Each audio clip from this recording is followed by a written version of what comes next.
Fala, meus amigos e irmãos, a paz do Senhor Jesus, tudo bem com vocês? Que Deus possa estar abençoando a sua casa, a sua família, seus negócios, que tudo que você colocar nas suas mãos e empreender seja bênção para a glória do nome do nosso Deus. Estou aqui hoje com mais um texto para a gente poder compartilhar essa série de milagres. Esse é o terceiro vídeo. Se você ainda não assistiu os outros dois, te convido a assistir e já quero aproveitar e fazer esse convite. Se você ainda não é um inscrito desse canal, se inscreva. Se você ainda não curtiu esse vídeo, os outros, já curta, compartilha com mais pessoas para que assim o YouTube entenda e mande essas mensagens para mais vidas e mais vidas sejam impactados pelo poder do nome do nosso Deus. E hoje falaremos sobre um milagre conhecido, a cura de um paralítico, ali 4 homens carregando um amigo paralítico na maca, e vamos ver o que podemos aprender também com esse milagre. Como eu sempre venho falando, todos os milagres de Jesus são pedagógicos, nunca foi ao acaso, sempre tem algo para nos ensinar, não apenas na cura, mas em tudo que envolveu, né? Toda a parte da hora que chega às pessoas, da cura, do pós-cura, sempre tem alguma coisa para nós podermos aprender e extrairmos para a nossa vida hoje, para o nosso dia a dia, para as nossas famílias, nossos filhos, para podermos usarmos no nosso trabalho, nos nossos negócios, nos nossos estudos, e eu tenho certeza que será bênção para a sua vida.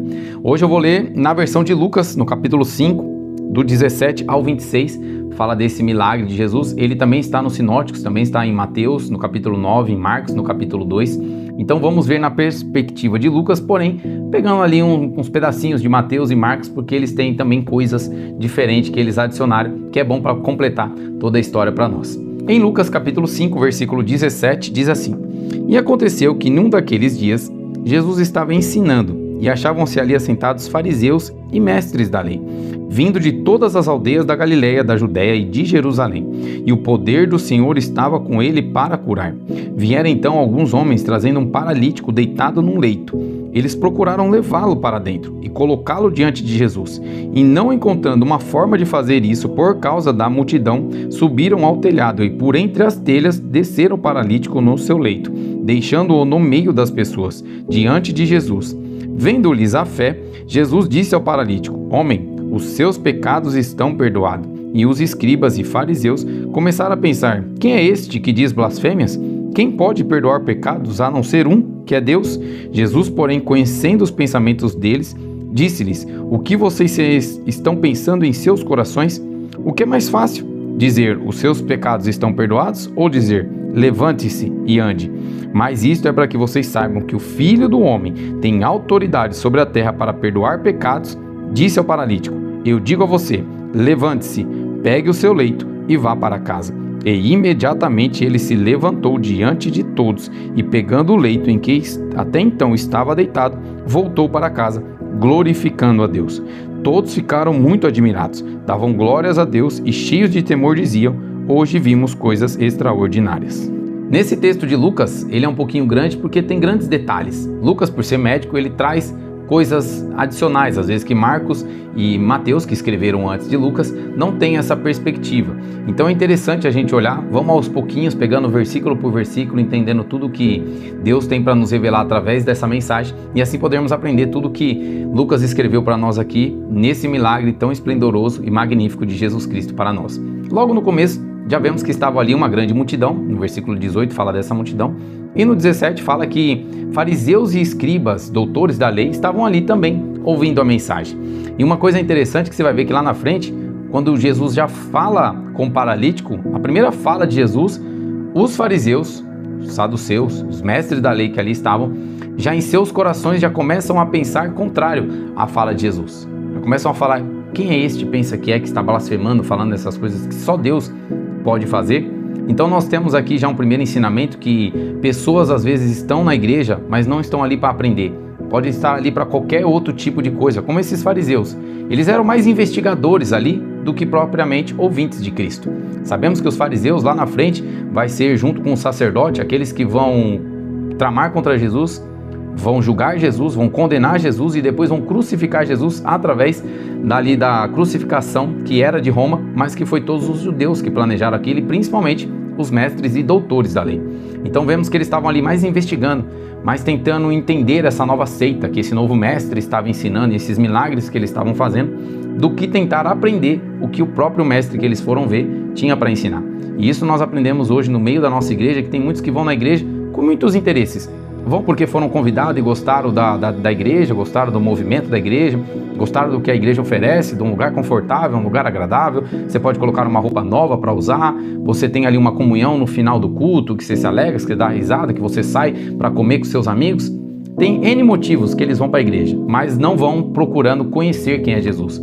Conhecer Jesus através da sua palavra, a ouvir o pregador, a ver que o pregador está pregando alguma coisa que ele pode extrair para a vida dele, mudar aquilo que ainda ele não mudou e ir aplicá-lo no seu dia a dia. Então nós vemos que além do pregador tem o Espírito Santo que está ensinando a igreja, que está mostrando e falando as palavras de Jesus, como Jesus mesmo disse, que o Espírito Santo viria para falar nas palavras dele. E onde é muito falado? Na igreja, quando o pregador abre a Bíblia e prega uma palavra cristocêntrica, que fala de Cristo, do amor de Cristo e do juízo de Deus. Então muitas das vezes nós temos que estar na igreja com o intuito de aprender. O pastor às vezes tem ensinando 10 coisas, 20 coisas novas que podemos aprender em uma pregação. Quantas delas ou quantas pessoas extrai aquilo, fala, hoje eu aprendi alguma coisa nova, eu vou olhar o que eu tenho que mudar e eu vou aplicar isso à minha vida.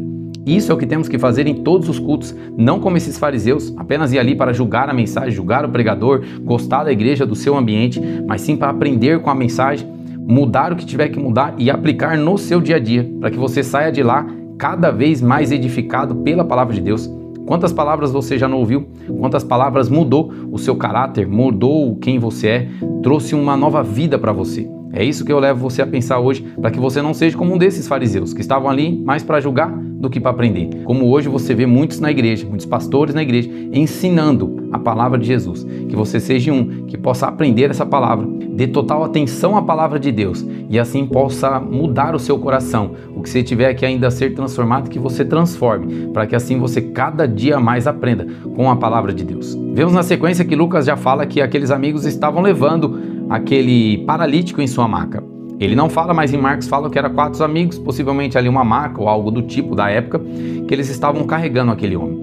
E o que já vem na minha mente, pensando em toda essa passagem, que você vê as dificuldades que eles tiveram, como a criatividade deles ali naquele momento de passar pela multidão, ir em cima da casa, destelhar e descer aquele paralítico, me vem a pergunta na minha mente que tem que também permear a sua cabeça. Onde as nossas amizades nos têm nos levado? Onde as nossas amizades têm nos colocado? Eles têm nos aproximado de Jesus, como esses 4 amigos que aproximaram aquele paralítico de Jesus, colocaram ele diante de Jesus, como diz aqui mesmo no texto, ou nossos amigos têm nos influenciado para o mundo? Lá no Salmos 1 diz, bem-aventurado aquele que não ouve o conselho dos ímpios, não se detém no caminho dos pecadores, não se assenta na roda de escarnecedores. Esses amigos pegaram o seu amigo paralítico e estavam levando eles na presença de Jesus. Para onde as suas amizades hoje têm te levado?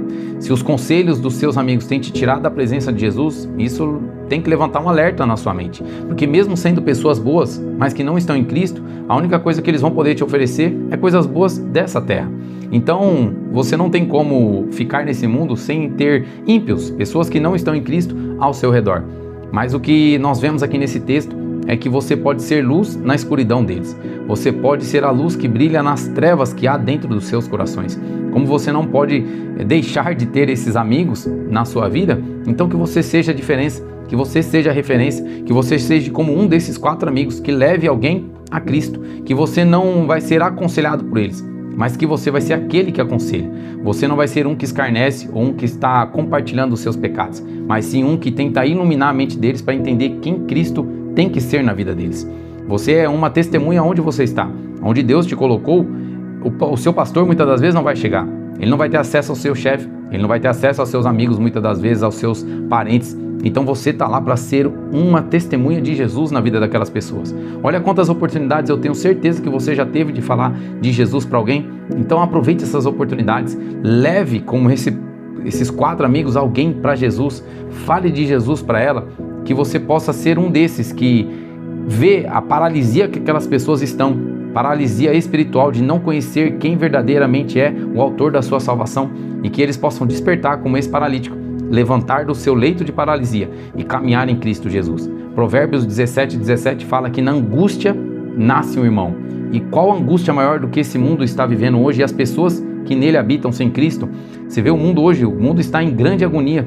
As pessoas estão em grande desespero, as suas almas precisam de algo para poder acalentá-la, poder deixar elas mais tranquilas e esse mundo não terá nada para oferecer para elas. Por quê? Porque é só guerras, é só destruições, é só problemas financeiros, é só problemas nas famílias, e isso o crente também pode passar.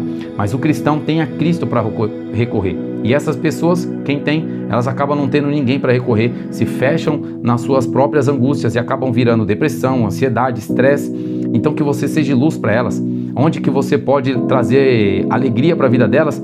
Dentro da palavra de Deus, mostrando quem é Jesus para elas. Jesus é o que pode acalmar a alma dela, acalmar a mente dela, acalmar o coração dela, mostrar que no meio dessa tempestade tem Jesus para tirar ela de lá, trazer ela para novamente da vida, a esperança, a alegria que é poder confiar que Jesus Cristo está com ela todos os dias. Então em Jesus você vai encontrar sempre o amor, a paz, a alegria, a comunhão, tudo aquilo que é de bom, que esse mundo não tem para te oferecer, em Jesus terá. Então leve as pessoas a Cristo, tire elas desse mundo de agonia e coloque elas na presença perfeita de Jesus. Jesus é aquele que vai transformar essa paralisia em uma linda caminhada com eles. E é legal a gente olhar também que esses amigos tiveram uma grande determinação, né? Porque tinha uma multidão ali que não deram espaço para eles passarem. Você pode ver que eles tiveram que usar toda a criatividade para poder levar aquele paralítico a Cristo. Então eu gosto de pensar nessas duas palavras, a determinação e a criatividade que você pode ter hoje para levar alguém a Cristo, alguém da sua família, algum parente, algum dos seus amigos a Cristo. Que você vença a multidão, porque seus amigos que estão no mundo, eles estão cercados por multidões que vão cada vez mais querer afastá-los de Cristo, porque é isso que Satanás faz no mundo. Ele usa pessoas, ele usa momentos da vida da pessoa, ele usa circunstâncias para afastar nós de Cristo. Se nós que estamos na igreja já corremos grande risco, imagina quem está no mundo, suscetível a tudo que Satanás pode oferecer. Então que você vença essas multidões, principalmente a multidão da vergonha, ela que te afasta de poder falar quem é Jesus para essas pessoas, que você vença a vergonha, vá lá e declare Cristo para a vida dela, para que ela, no meio dessa multidão que está oprimindo ela, possa enxergar a luz que é Cristo na vida dela. E como você pode fazer isso? Usando a criatividade. Esses 4 homens usaram de toda a criatividade para descer aquele homem daquele telhado, acredito eu, por cordas e colocar na presença de Jesus. Você pode usar toda a criatividade, fazendo um convite num dia de uma festa, usando a ideia de um evento que vai ter na sua igreja, usando uma criatividade para poder fazer algo diferente depois do culto, e aí você leva ela para o culto para depois sair. Então que você tenha uma criatividade diferente, para que assim você possa levar alguém a Cristo, mostrar a esperança que tem nele, e assim essa pessoa possa entender, conhecer e compreender quem é Cristo na vida dela. Talvez ela possa ir uma vez só na igreja, mas o seu papel é fazer com que ela conheça Cristo. Você não vai conseguir convencer ela da sua salvação que ela precisa em Jesus Cristo, porque quem convence é o Espírito Santo, mas você pode levar ela a Cristo, que esse é o papel de todos nós, mostrarmos Cristo, pregar o Evangelho a toda criatura, fazermos discípulos de todas as nações, e o Espírito Santo, no meio daquela palavra, pode colocar o coração dela ali em grande conflito interno, e ela poder ver que o que ela mais precisa na vida dela é o perdão dos seus pecados. E por que é tão necessário ela entender que ela precisa no perdão? Porque essa mensagem não é sobre apenas a cura daquele paralítico. A cura, eu posso dizer, seria o mais fácil para Jesus. Mas o que Jesus está mostrando para nós é que, acima de tudo, nós precisamos saber que temos que ter nossos pecados perdoados. Essa é a maior cura, esse é o maior milagre que eu e você precisamos todos os dias, e que essas pessoas que estão no mundo precisam. Olha o versículo 20, ele para mim é a chave de todo essa parte do capítulo. Tanto o que vem antes quanto o que vem depois é relacionada a esse versículo 20. Aqui em Lucas ele fala: vendo-lhes a fé, Jesus disse ao paralítico: homem, os seus pecados estão perdoados. Eu gosto da versão lá de Mateus capítulo 9, que Jesus fala coragem, bom ânimo, filho.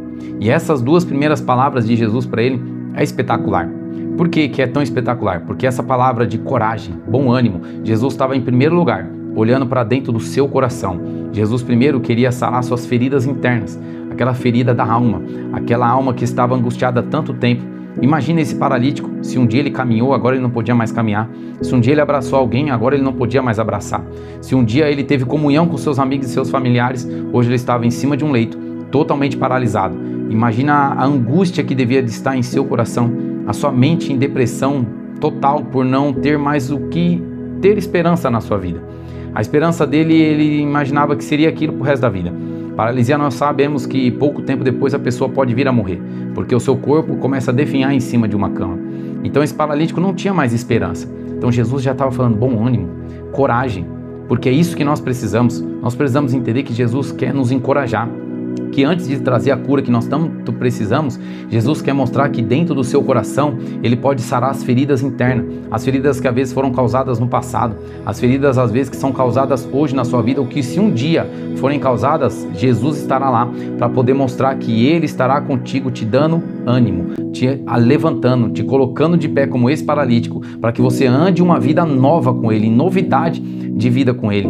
Essa palavra de Jesus nos mostra como Ele se importa com o nosso interior, com o nosso coração, com a nossa vida que vamos ter de dentro para fora, aquilo que vamos mostrar para as pessoas de testemunho daquilo que Jesus um dia fez na nossa vida interna e que poderá fazer na vida delas. Esse mundo leva as pessoas a ter muita depressão, ficam olhando muito para o passado, tem muita ansiedade, pensando como será o futuro, ou muito estresse por causa do presente que está sendo tão turbulento na vida dela.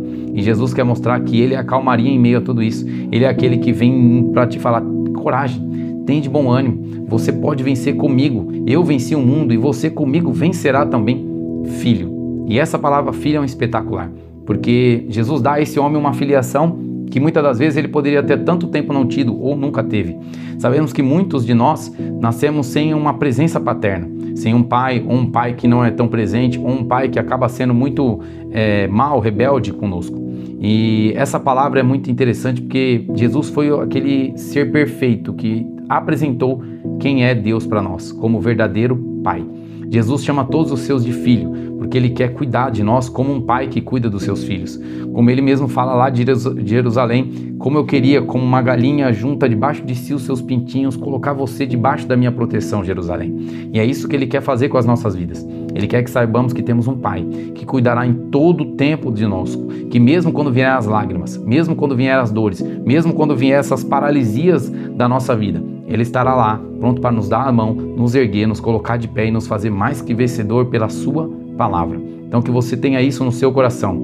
Coragem, filho. É isso que Jesus tem para você, como Ele mostrou aqui para esse paralítico. E na sequência, os seus pecados estão perdoados. Como eu falei, a maior cura, o maior milagre que você precisa na sua vida é ter os seus pecados perdoados. Os judeus relacionavam muito uma doença com um pecado. Você vê lá em João 9, aquele cego de nascença, os próprios discípulos olham para ele e falam: quem pecou? Jesus. Quem pecou, mestre? Ele ou os pais dele? Você vê que eles relacionavam muito problemas da vida, problemas físicos, externos da vida, com o problema do pecado. E eles não estavam de todo errado, porque sabemos que lá no Éden, quando Adão e Eva caiu no pecado, o pecado faz a separação de Deus. Então não apenas ali o seu espírito agora estava afastado de Deus e precisava se arrepender para voltar a ter comunhão com Deus, como também nós sofreríamos aflições físicas no nosso corpo, doenças, males que viriam sobre nós, porque até então Adão e Eva não teriam nenhum tipo de doença dentro do jardim do Éden, mas por causa do pecado, o pecado entrando no homem também entrou no seu corpo. Então hoje muitas doenças não quer dizer que são relacionadas ao pecado, mas tem algo na dor que nos aproxima de Deus. Se você parar para pensar, se você já foi no médico ou você nunca foi, se um dia você for no médico, o médico olhar os seus exames e falar: opa, tem algo aqui, hein? Tem alguma coisa aqui que pode ser prejudicial à sua saúde. Nós vamos ter que investigar. Mas vamos fazer o seguinte: daqui 10 dias você volta que nós vamos fazer mais exames. Eu tenho certeza que você nunca vai orar tanto naqueles 10 dias, para que esse mal aparente que está aparecendo não seja maligno, mas seja benigno. Então, você vê que tem algo na dor que te aproxima de Jesus. Como no avião, eu já tive a oportunidade de voar muito, e quando o piloto fala: olha, tem uma tempestade à frente, né? Aperte os cintos. Eu gosto de observar e você vê as pessoas já começam a orar, baixar a cabeça, orando, né, para Deus ou para algum Deus que ele conheça. E você vê que tem algo no medo, algo na dor que nos aproxima de Deus. Então, se você hoje estiver com um grande problema na sua vida, como esse paralítico, se você estiver com uma grande dor na sua vida, saiba que esse momento está sendo para te aproximar de Deus, para você ter mais comunhão com Ele, para você conhecer mais quem é Ele, porque você vê que nesse momento você lê mais a Bíblia, você vai mais nos cultos, você está mais ansioso para ouvir a palavra de Deus, você está orando muito mais, e isso está nutrindo a sua comunhão com Deus, para que lá na frente, quando Deus te der a cura, como Ele fez aqui para esse paralítico, você possa estar fortalecido na sua palavra. E não faça como muitos que vão na igreja, buscam suas curas, buscam seus milagres, buscam tudo aquilo que a palavra de Deus promete oferecer, mas depois que conseguem, saem da palavra de Deus. Saem, deixa a palavra de Deus ter entrado no seu coração, mas após isso ter saído. São aqueles ouvintes que a palavra entra pelo ouvido e sai pelo outro. E assim, quando conseguem o seu milagre, que seja por Deus ou que seja por obra natural mesmo do mundo, eles acabam abandonando a Cristo. Essas pessoas não entendem que sem o arrependimento e sem o perdão dos seus pecados, elas continuam debaixo da ira de Deus. O único jeito de você se livrar da ira de Deus é se arrependendo dos seus pecados e crendo em Jesus Cristo e mantendo uma vida de santificação na presença dele. Então que hoje você entenda que o perdão dos pecados é o que mais você precisa ter na sua vida. Por quê? Porque assim como esse paralítico, se você for curado como ele ou não for curado como ele, você vai continuar dizendo como Paulo: eu orei 3 vezes por aquele espinho na carne, mas não me veio a cura. Mas a palavra de Deus me disse que a sua graça me bastava e com ela eu caminhei a minha vida. Fazendo ali um compilado de 2 Coríntios capítulo 12. Então que você possa ter essa certeza no seu coração, que se Deus te curar, Ele continua sendo Deus. E se Deus não te curar, Ele continuará sendo Deus. E o que Ele quer é isso, que você nutra uma comunhão com Ele no meio da sua dor ou no meio da sua doença, para que lá na frente você continue nutrindo essa comunhão. Independente se o milagre veio ou não, independente se você terá um testemunho lindo para contar ou apenas um testemunho de perseverança, porque é isso que Deus quer para mim e para a sua vida, que nós entendamos que Jesus não veio para ser um curador, mas sim veio para ser o salvador da nossa alma, aquele que um dia se entregou na cruz do Calvário pelos nossos pecados e assim morreu ali naquela cruz, ressuscitou ao 3º dia, vivo está no céu, e como fala lá em Hebreus 4, de 14 a 16, ele é hoje o nosso sumo sacerdote perfeito, que padeceu pelo que nós padecemos, para que hoje, em momento oportuno, ele possa se compadecer das nossas dores e nos ajudar em momento oportuno. Então saiba, se você achar que Jesus não passou pelo que você passou, pode ter certeza que ele passou. Se você achar, não, Jesus não sabe o que é ser abandonado, Jesus foi abandonado pelo próprio povo judeu.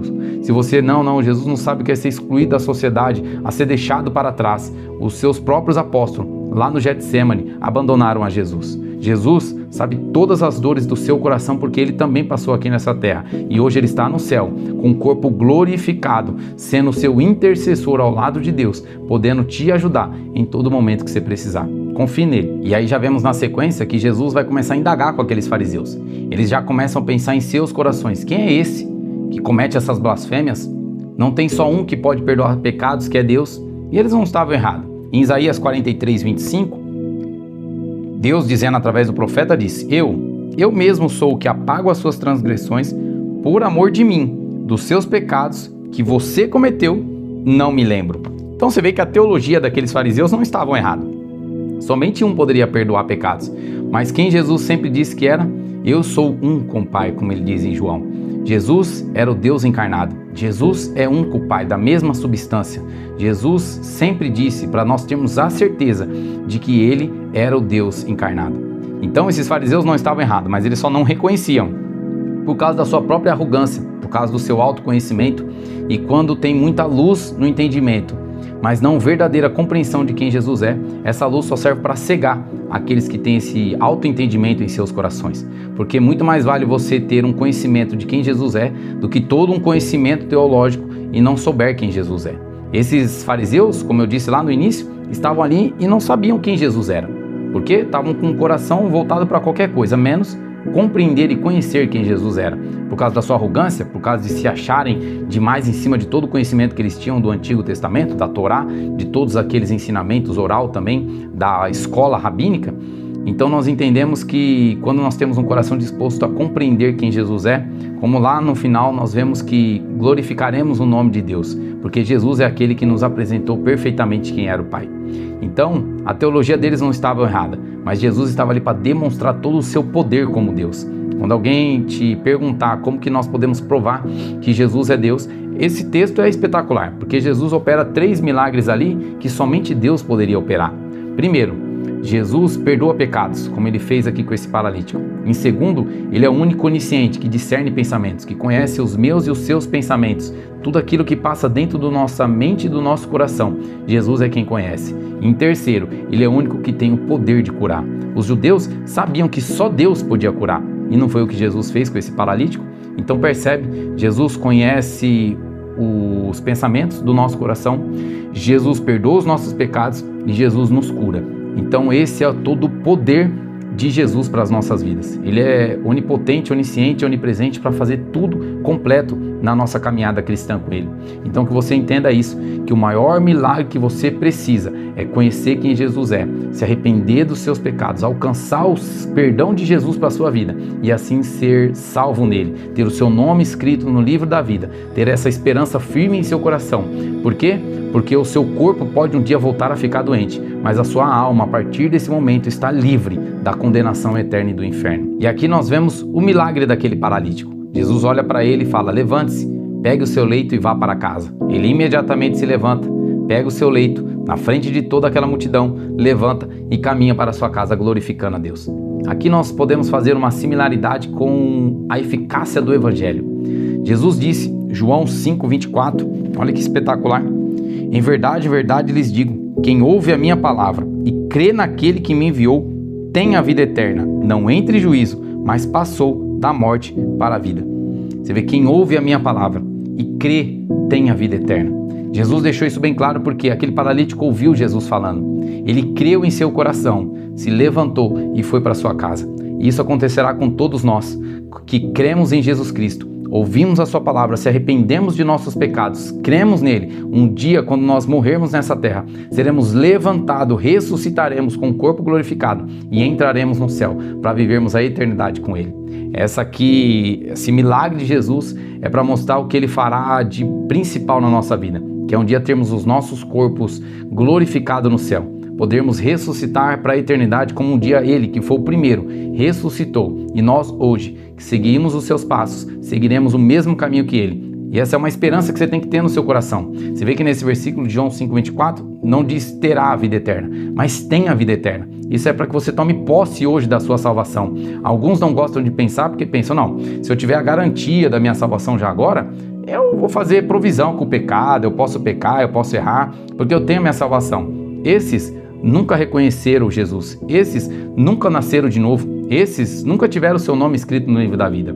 Essa esperança, essa confiança é para aqueles que estão em Cristo Jesus, porque Ele queria que você soubesse que mesmo em meio às dores, às lutas, às dificuldades como esse paralítico, você tenha certeza que no final você tem a garantia da salvação nele, se você se arrepender e crer nele. Então crê em Jesus Cristo, confie nele, se arrependa dos seus pecados, busque o perdão como esse paralítico, para que você tenha essa esperança gravada no seu coração, de que você já tem a vida eterna e quando você morrer, será apenas uma passagem dessa morte, desse mundo, para a vida eterna com ele. Tem essa esperança no seu coração? E nós vemos que esse paralítico obedeceu à voz de Cristo. Ele pegou o seu leito e caminhou. Então, onde você vê que você está seguindo com Cristo é quando você obedece à voz dele, quando você entende os seus mandamentos, quando você entende tudo aquilo que ele mandou você fazer nessa caminhada de santificação. Você percebe, se você aceitou Jesus ou se você aceitar hoje, dificilmente amanhã você vai morrer. Pode acontecer, mas o normal da vida é você ter uma caminhada ainda de longos anos aí na sua vida. E é essa caminhada que Jesus manda você obedecer os seus mandamentos, obedecer a sua voz. O seu jugo é muito mais suave. O seu fardo é muito mais leve. Então que você tenha isso no seu coração, que essa caminhada de obediência é uma caminhada de santificação, na qual você um dia pode vir a pecar, você pode vir a cair e a errar, mas você se levantará, você pedirá perdão dos seus pecados, o Espírito Santo irá esmagar o seu coração para que você volte ao arrependimento e assim você creia em Jesus novamente, que Ele perdoou os seus pecados e assim você continue caminhando de pouco em pouco, de glória em glória, de fé em fé, para lá no final você está com a sua salvação garantida em Cristo Jesus. Então tenha essa certeza na sua vida hoje, que não é uma vida fácil, é uma luta diária, que você vai precisar lutar contra o seu eu interno, contra os seus pecados, contra aquelas vontades antigas que você achou que não teria mais e volta e me aparecerá na sua vida, mas que você tenha essa luta vencida junto com o Espírito Santo e com Jesus na sua vida, caminhando, olhando para o alvo, que é a sua eterna salvação em Cristo Jesus, que você obedeça e caminhe isso com Cristo. E isso porque é importante que nós vemos que esse milagre, aqui Lucas não relata, mas Marcos vem falar que aconteceu em Cafarnaum. Em Cafarnaum foi a cidade do QG de Jesus, vamos dizer assim, o seu quartel-general. É onde, quando ele saiu de Nazaré, ele partiu para Cafarnaum e ali ficou. Dali ele saía para suas missões e muitas das vezes voltava para Cafarnaum. E ali era uma rota importante, passava muitas caravanas ali naquela região. Então nós vemos que era uma cidade muito populosa. Então ali, ouvindo Jesus nesse milagre, tinha uma grande multidão. E o que isso tem de importante? Você vai ver que lá em Mateus 11, versículos 23 e 24, Jesus olha para Cafarnaum e fala: Cafarnaum, Cafarnaum, se em Sodoma e Gomorra tivesse feito os milagres que foram feitos em você, há muito ela teria se arrependido. Mas você, por não se arrependeu, não pense que será elevado ao céu, mas será jogado no mais profundo do inferno. Então você entende que esse Cafarnaum, essa multidão, alguns deles, não vamos generalizar, mas parte deles, não creram na pregação de Jesus, não creram nos milagres de Jesus, preferiram confiar muito mais na sua carne e nas suas tradições do que na palavra daquele pregador. Então eu te convido hoje a pensar no que tem causado admiração de você. É em Jesus Cristo ou apenas nos milagres de Jesus? Porque esse povo se admirou, esse povo ficou entusiasmado com aqueles milagres, mas não se converteram. Então o que nós aprendemos? Que entusiasmo não é conversão. Dar glória como esse povo deu não é conversão. Pular na presença de um milagre, na presença de muitos, não é conversão. Conversão verdadeira é você se arrepender dos seus pecados, é você crer em Jesus e você viver uma vida de mudança e santificação nele. Lembra lá no começo que eu falei? É você aprender o que o pregador prega na sua igreja, o que o pastor traz para você de ensinamento. Você trazer para a sua vida, aplicar e viver com ela. Como esse povo que muitos deles não fizeram, que hoje você saiba que todo milagre de Jesus na sua vida não é um fim em si mesmo. É apenas uma porta de entrada para que você conheça mais e mais quem é Jesus e assim viva uma vida buscando se santificar todos os dias. Entenda, nenhum pulo na igreja quer dizer que você ou alguém se converteu. E como hoje está aí na moda falar de avivamento, o maior avivamento é quando pessoas e mais pessoas se dobram de joelho na presença de Jesus, reconhecendo seus pecados, reconhecendo como ele é um necessitado do perdão de Jesus Cristo e assim se levanta para caminhar uma vida de novidade, uma vida nova, mudada, transformada pelo poder de Jesus. Isso é o verdadeiro avivamento. Então que você viva esse avivamento na sua vida, não apenas entusiasmado por um milagre ou por algo que aconteceu na sua frente, mas sim por quem Cristo é, que você busque ele todos os dias na sua vida, que você clame por ele todos os dias e assim você transforme uma vida que antigamente estava tão apática, tão paralisada espiritualmente, para uma vida de caminhada com Cristo Jesus. Essa foi a mensagem que Jesus colocou no meu coração. Se você ainda não se inscreveu nesse canal, se inscreva agora. Se você ainda não curtiu, curta agora. Compartilhe com mais pessoas para que o YouTube entenda e manda para outras pessoas e mais vidas sejam abençoadas pelo poder de Jesus Cristo. Que Deus possa estar te abençoando e até o próximo vídeo em nome de Jesus.